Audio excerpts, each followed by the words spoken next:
Hello दोस्तों, welcome to my channel Hemas positive planet. मैं हूं आपके साथ हेमलता।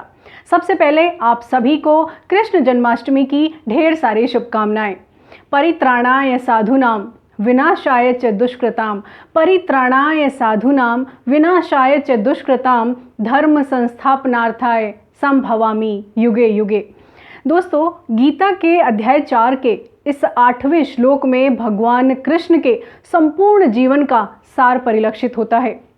आप देखिए, उनका संपूर्ण जीवन ही एक तरह से अनुकरणीय है, लेकिन इस वीडियो में मैं भगवान कृष्ण के जीवन से जुड़ी वो 8 बातें आपसे साझा करने वाली हूँ जो कि वर्तमान में भी प्रासंगिक हैं। दोस्तों, इस श्लोक के बारे में जब हम बात करते हैं तो इस श्लोक के जरिए हमें 3 सूत्र हमें जिंदगी जीने के लिए मिलते हैं। पहला सूत्र है परित्राणाय साधूनाम, यानी वेलफेयर फॉर गुड। भगवान कृष्ण ने अपना संपूर्ण जीवन लोगों के हित के लिए, लोगों के कल्याण के लिए किए गए कामों में लगाया। दूसरा सूत्र है विनाशाय च दुष्कृताम, यानी डिस्ट्रॉय एविल। द्वापर युग में नकारात्मक शक्तियां बहुत थी और नकारात्मक शक्तियों के प्रतीक के रूप में बहुत सारे राक्षस थे और उनका वध करने के लिए उन्हें अवतार लेना पड़ा। वर्तमान दौर में हम देखें तो बहुत सारे नकारात्मक विचारधाराएं हैं, हमारे अपने विचार हैं जिनको हमें डिस्ट्रॉय करना चाहिए। तीसरा जो महत्वपूर्ण सूत्र है धर्म संस्थापना।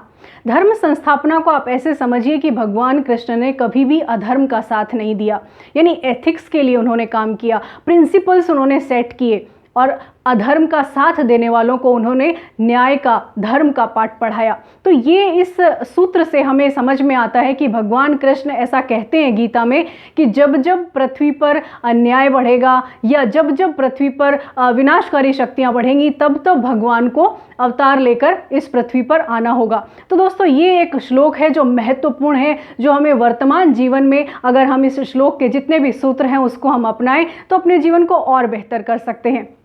अब बात करते हैं उन 8 महत्वपूर्ण बातों की जो कि हम भगवान कृष्ण के जीवन से सीख सकते हैं और उन्हें सीखकर अपने जीवन का लाइफ मैनेजमेंट सिस्टम और स्ट्रॉन्ग कर सकते हैं। दोस्तों, पहली शिक्षा जो भगवान कृष्ण के जीवन से हमें मिलती है वो ये है कि संघर्षों से हम ना घबराएं। अब देखिए ना, भगवान कृष्ण का जन्म कारागार में हुआ, उसी रात उन्हें किसी दूसरी जगह ले जाया गया जहाँ पर उनका पालन पोषण उनके माता पिता की देखरेख में नहीं, किसी और की देखरेख में हुआ। अब आप सोचिए, एक बच्चा जिसका जन्म कारागार में हुआ हो, पालन पोषण कहीं और हुआ हो, तो संघर्ष तो शुरू से ही था। वो बचपन में भी, वो जब तक किशोरावस्था तक पहुँचते रहे, नकारात्मक शक्तियाँ यानी राक्षसों के रूप में बहुत सारे आक्रमण उन पर होते रहे। वो लगातार उनसे संघर्ष करते रहे। अंत तक, देह त्याग करने तक उन्होंने जितनी भी नकारात्मक शक्तियां थी या अधर्मकारी जितनी भी चीज़ें थी उनसे संघर्ष में अपना जीवन बिताया, लेकिन कभी भी संघर्षों से घबराए नहीं। तो यही हमें प्रेरणा मिलती है कि संघर्ष हमें तोड़ने नहीं, हमें जोड़ने आते हैं, हमें निखारने आते हैं। तो हमारे जीवन में आने वाले संघर्षों से हमें नहीं घबराना चाहिए। दूसरी शिक्षा हमें मिलती है कि हम दिमाग को स्थिर और शांत रखें। आप ये देखिए ना, जब बचपन में उन पर आक्रमण हो रहे थे, या एक इंद्र का भी किस्सा आप देखते हैं कि भगवान इंद्र कुपित हो गए लोगों पर और वहाँ पर गोकुल में उन्होंने बहुत ज़्यादा बारिश कर दी। एक अहंकार हो गया था, यानी अधर्म और अन्याय वाली जो चीज़ें थी वो हावी हो गई थी। तो भगवान कृष्ण ने उनकी योजना बनाकर दिमाग को स्थिर करके, हालांकि वो बाल्यावस्था में थे लेकिन फिर भी इंद्र के अहंकार को उन्होंने तोड़ा। और इंद्र का अहंकार जब टूटा तब उन्हें समझ में आया कि अधर्म का रास्ता हमेशा गलत होता है। एक और किस्सा है आप जिससे प्रेरणा ले सकते हैं कि जब वो सभा में बैठे थे और यज्ञ हो रहा था, उसी दौरान शिशुपाल वहाँ पर आए और शिशुपाल ने जो भी अपशब्द उनसे कहना शुरू कर दिया। भगवान उससे क्रोधित नहीं हुए, शांत रहे। वो अपने दिमाग को अगर चाहते तो अस्थिर कर सकते थे, लेकिन नहीं, उन्होंने स्थिर रखा और अपने शक्ति को, सकारात्मक शक्ति को, उसका वध करने में जब वो धर्म का रास्ता बहुत ज़्यादा हो गया, लिमिटलेस हो गया, तब उन्होंने उसका अंत किया। ठीक ऐसे ही आप कुरुक्षेत्र में भी देख लें। कुरुक्षेत्र, वो भगवान थे, वो जो चाहे वो कर सकते थे, लेकिन उन्होंने न्यायप्रिय रास्ते चुने। उन्होंने अधर्मी जो कौरव थे उनका साथ न देकर जो न्याय के लिए लड़ रहे थे, कौरवों का साथ दिया। भले ही वो संख्या में 5 थे और उनके अच्छे मैनेजर बने वो, और फिर आगे जाकर उनको जीत भी दिलाई। तो कहने का मतलब, परिस्थितियां चाहे जैसी भी हों, हमें दिमाग को स्थिर और शांत रखने की प्रेरणा मिलती है भगवान कृष्ण के जीवन से। तीसरी और महत्वपूर्ण बात, प्रेम पूर्ण व्यवहार करना सीखें। भगवान कृष्ण कैसी भी परिस्थिति में रहे, उनके चेहरे से मुस्कान नहीं हटी। जैसा हमने पढ़ा है, जैसा हमने देखा है कि भगवान कृष्ण हर परिस्थिति में अपनी भाषा, अपना व्यवहार संयमित रखते और प्रेम पूर्ण रखते थे। अब आप देखिए ना, इसका छोटा सा एग्जाम्पल ये है कि आज हम घरों में भगवान कृष्ण के सुदर्शनधारी रूप की नहीं, उनके बांसुरी वाले यानी कृष्ण के बांसुरी वाले रूप की या फिर बाल गोपाल वाले रूप की हम आराधना करते हैं, हम पूजा करते हैं। कहने का मतलब ये कि प्रेम पूर्ण व्यवहार हमेशा पसंद किया जाता है और वही लोगों को सही रास्ता भी दिखाता है। तो हमें प्रेम पूर्ण व्यवहार करने की शिक्षा मिलती है। चौथा और बहुत महत्वपूर्ण जो शिक्षा हमें मिलती है वो ये है कर्म योग। दोस्तों, गीता में कर्म योग को श्रेष्ठतम योग कहा गया है।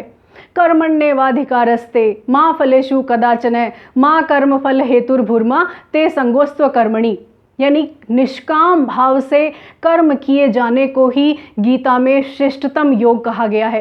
दोस्तों, भगवान कृष्ण ने कर्म करने के लिए एक और अहम बात कही है, योगः कर्मसु कौशलम, यानी अपने कर्म को कुशलता से करना ही योग है।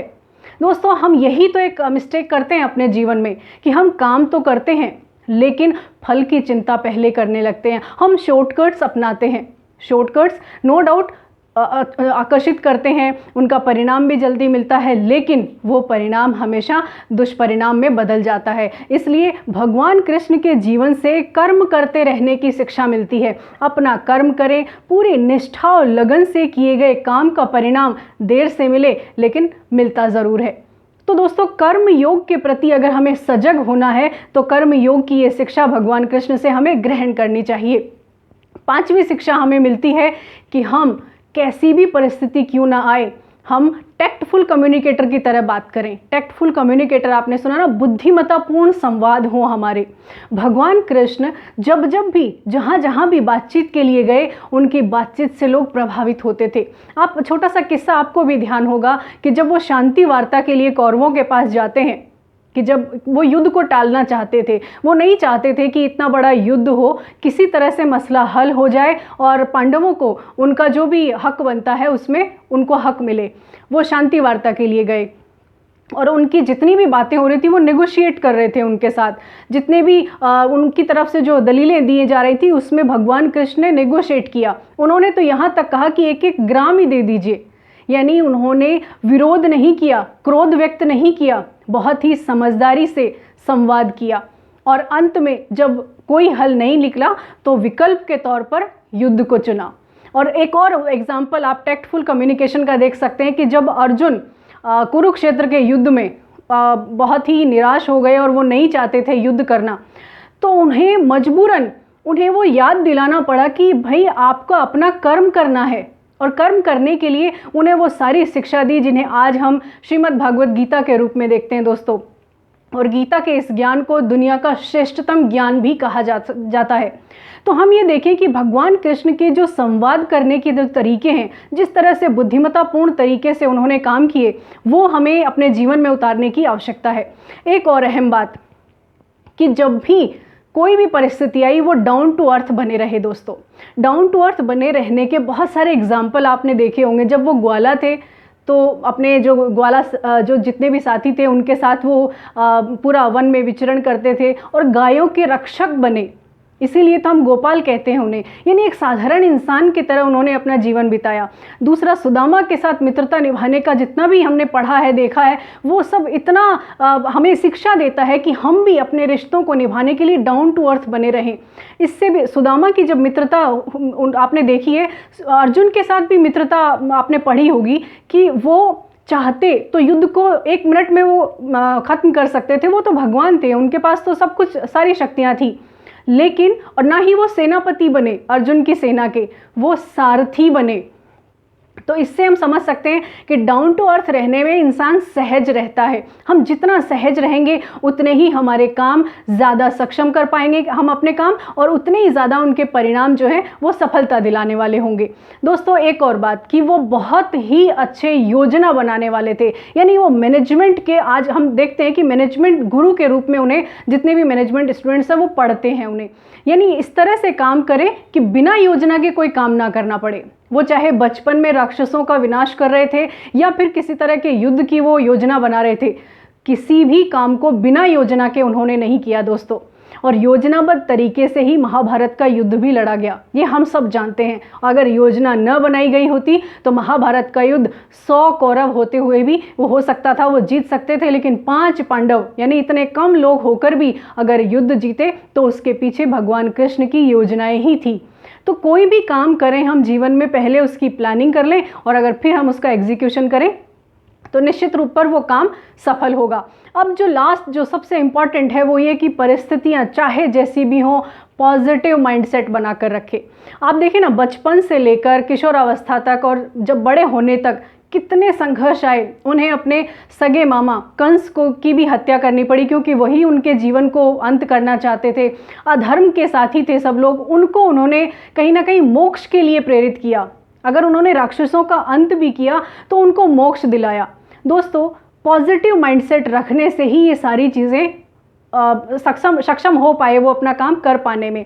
आज के दौर में हम देखें परिस्थितियां ज़रा सी विपरीत हुई नहीं कि हम नकारात्मक शक्तियों के हवाले हो जाते हैं, यानी हमारे विचार नकारात्मक हो जाते हैं, हमारी भाषा अलग हो जाती है, हमारी सोच नकारात्मक हो जाती है। अगर हम भगवान कृष्ण के जीवन को एक अनुकरणीय जीवन के रूप में हम देखें तो सबसे बड़ी जो शिक्षा है वो यही कि पॉजिटिव माइंडसेट रखें। परिस्थितियां चाहे जैसी भी आए, संकट चाहे जैसे भी आए, अगर हमारा दिमाग पॉजिटिव तरीके से सोचेगा तो उसके परिणाम निश्चित रूप पर सकारात्मक होंगे और सफलता निश्चित रूप से मिलेगी। तो दोस्तों आज के इस वीडियो में दी गई ये जितनी भी जानकारी है, इसको अपनाकर हम अगर अपना लाइफ मैनेजमेंट सिस्टम और स्ट्रॉन्ग कर लें तो निश्चित ही हम अपने जीवन को और ज़्यादा सफल बना सकते हैं। आज का वीडियो बस इतना ही। आपको कैसा लगा मुझे कमेंट बॉक्स में लिखकर ज़रूर बताइएगा, और अगर पसंद आया है वीडियो तो लाइक शेयर और सब्सक्राइब करना ना भूलें। जाने से पहले बस यही है कहना कि खुद पर रखिए यकीन और बनिए किसी की उम्मीदों का उजाला। Thank you so much for watching this video.